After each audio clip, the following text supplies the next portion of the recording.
Hello everyone, আজকের ব্লগটিতে আমি বাংলাদেশে কাটানো একটি বারবিকিউ নাইটের সবচেয়ে সুন্দর একটি মেমোরি আপনাদের সাথে শেয়ার করব। তো চলুন ব্লগটি স্টার্ট করা যাক।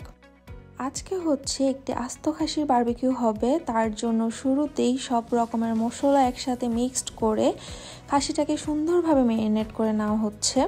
ছাদে অলরেডি আমরা চলে এসেছি, এখানে আব্বু আর আমার হাজব্যান্ড মিলে বারবিকিউ স্টার্ট করে ফেলেছে। দেন যেহেতু আমরা সব কাজিনরা মিলে আজকে সেলিব্রেট করব, সো সব কাজিনরা চলে এসেছে আস্তে আস্তে।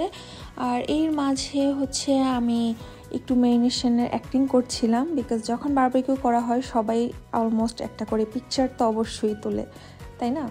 এখানে আস্ত খাসিটা কুকড হতে সময় লাগবে বলে আব্বু এটাকে কাট করে নেয়, যাতে করে খুব তাড়াতাড়ি এটা কুকড হয়ে যায়। এরই মাঝে সব কাজিনরাও চলে আসে, আর আমার বড় জ্যাঠাতো বোন সে চিপস নিয়ে আসে। তো আমরা সবাই চিপস খাচ্ছিলাম, তার পাশাপাশি হচ্ছে কিছু ফটো সেশনও চলছিল। অলমোস্ট বারবিকিউ ডান, এখন হচ্ছে সবাই আমরা একসাথে খাবার খাচ্ছি।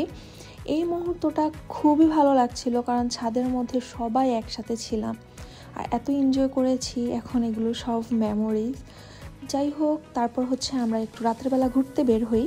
রাত অলমোস্ট 12টা, তো আমরা হচ্ছে ঝালমুড়ি দেখতে পাই আর সবাই মিলে ঝালমুড়ি খাচ্ছিলাম। ঝালমুড়িটা খুবই মজা ছিল। সো এটাই হচ্ছে আমাদের বারবিকিউ নাইটের খুব ছোট একটি ভ্লগ। ইনশাল্লাহ নতুন কোনো ভ্লগ নিয়ে আবারও চলে আসবো। Thanks for watching. আল্লাহ হাফেজ।